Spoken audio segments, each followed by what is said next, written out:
Welcome to Staffs Uni. My name's Liam and I'm one of the Education Liaison Officers here at Staffs. Today we'll be covering some hints and tips to enable you to create your own personal statement. UCAS define a personal statement as a 4,000 character individual statement that's given to universities of your choice to help you to stand out from the crowd. We recommend getting yourself set up on UCAS as soon as you can just to get the ball rolling with your application. Unfortunately, it might feel like at times it'd be nice if someone else could write your personal statement for you, whether that be someone at a university, parents, teachers. Like I said, unfortunately that won't happen. So it is a personal statement and it will be you writing it. So all the little things that you put in there will be the things that make that feel more personal. Unfortunately, again, everybody tells us we're all very special at the moment. But right now, we might think we're one in a million, but there are thousands of people in the same boat. Lots of students are currently looking to leave school and college and applying to university and writing their personal statement. But what we want to know at Staffs is how you will stand out from the crowd. What is it that makes you different? What experiences have you got? And what other things set you aside? We'll be covering on some of those shortly, but just start to think about those ideas. Most of us now have probably bought things on eBay or anywhere else, and writing a personal statement can be very similar. If you were to look to buy something on eBay, what kind of things would you consider? They're the same kind of things that we're thinking about when we're reading your personal statement. Does it have enough information? Is all the information correct? And what other things may be your unique selling points? We want you to stand out for the right reasons.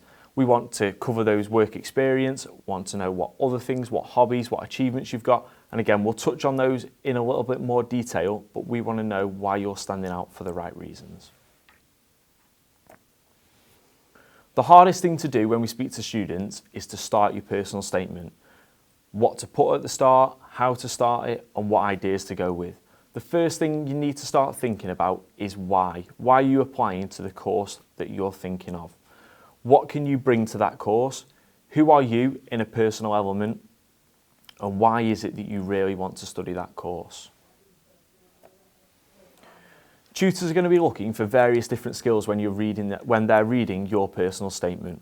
When they are, we've provided some examples.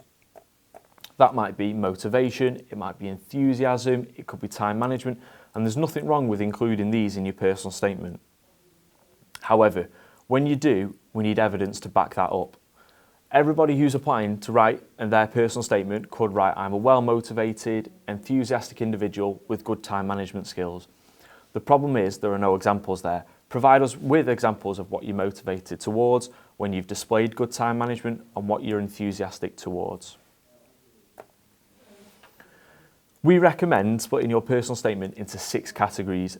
You may see other advice in different categories and different formats. Feel free to follow whichever format feels best for you. The 6 categories we recommend are your subject interest, so that why. What are your career goals? Hobbies and interests, work experience, achievements, and a gap year if possible. So for your subject interest, again, that's your why.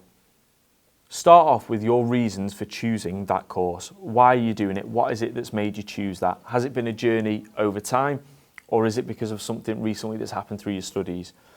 Have you built any experience in that field? So have you studied relatable subjects, or have you done relatable work experience? And do you have knowledge of course details? Be wary that we don't expect you to know all of the modules because they may differ between different universities, so just be careful of that one. But what kind of things will you be doing on the course? Will it be involving placements and other things such as? When we're talking about your career goal, it's great to mention if you've got a career goal that's relatable to the subjects that you're thinking of studying. It shows commitment to your lecturers that you know why you want to study that course, and it shows you've got your pathway. If there is a dedicated pathway that you need to go on in order to reach your career, tell us a little bit about that. How do you anticipate doing that, and what steps will you need to put in place? Hobbies and interests can be a good way to get your personality across through your personal statement. We've provided some examples, so what could be different between you and the person you sit next to? If you can't think of anything, what is it you do when you get home? The reason why we say to talk about these, again, it gets that personal aspect over. But also, if you can relate some of your hobbies or your interests back to the course you're thinking of studying, that's brilliant. It just shows us, again, your commitment to those courses. Work experience is a crucial part of your personal statement. Provide us with some evidence of what you've been doing. So is it work experience that's relevant to the subjects you're studying, or is it work experience just generally? What skills have you developed through that? What knowledge have you picked up, and how will that help you with life at university?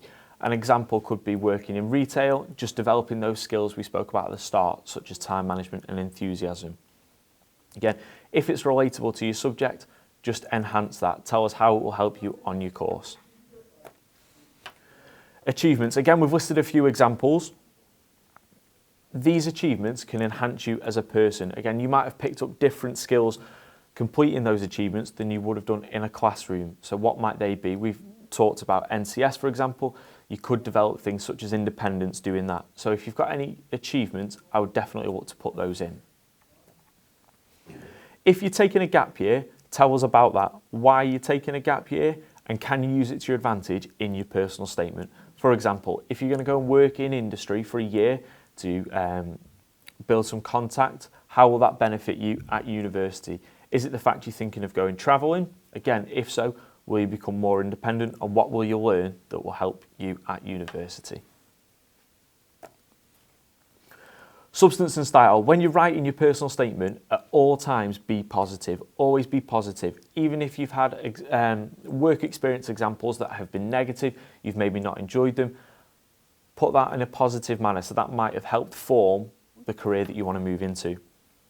Write it short, simple, and just be snappy. Keep the reader engaged at all times. Try and make it personal where possible. That might be things that you've learned from your work experience, those hobbies, those interests, and use evidence to support all of your claims. The starting point before you start writing that statement is making a good plan. Always make a good plan. What kind of things do I want to include? What messages do I want to get across to the reader? You might want to do that as a list. You might want to do it as a spider diagram, whatever works best for yourself. Once you've got a plan and you might have a draft, just choose a select few people to give you some feedback. If you pass your statement around to too many people, your ideas may become diluted. So just choose a select few. That might be a careers advisor, a teacher, and a parent. Be honest with everything you say and write with clarity. Once again, back up every statement. Some things not to do would be to make spelling and grammatical mistakes. Check out all of the things, use spell check, and ask different advisors around your grammar if that's not your strong point. Don't use irrelevant quotes. You might think a quote from your syllabus might be relevant, but there'll be thousands of other people studying from that at the same time, and chances are lecturers might have seen it before. Try not to tell your life story, and certainly don't try and be a comedian. There's no such thing as perfect. You need to have a good plan, talk about all these different experiences, your career goal. There's no such thing as perfect. If there's something you haven't got, i.e. work experience, show off what you have got. You're not going to be able to replicate someone else's statement, so don't worry if you've read someone else's and yours isn't exactly the same as theirs. To summarise, discuss your choice of course, why you want to do that. If you can get the message of your why across, you should have the good start to a strong personal statement. Show off the skills that you've got, how you'll benefit from university, and most importantly, try and show your personality. We've included some helpful websites that you can go onto to get some more tips. There are plenty of student blogs out there also where current students and past students have shared experiences about writing their personal statements. Check those out and you might find some more hints and tips. We've provided a list of open days coming up at Staffs. If you want to book onto an open day, you can speak to some of our advisors and find out a little bit more information on those. Thank you.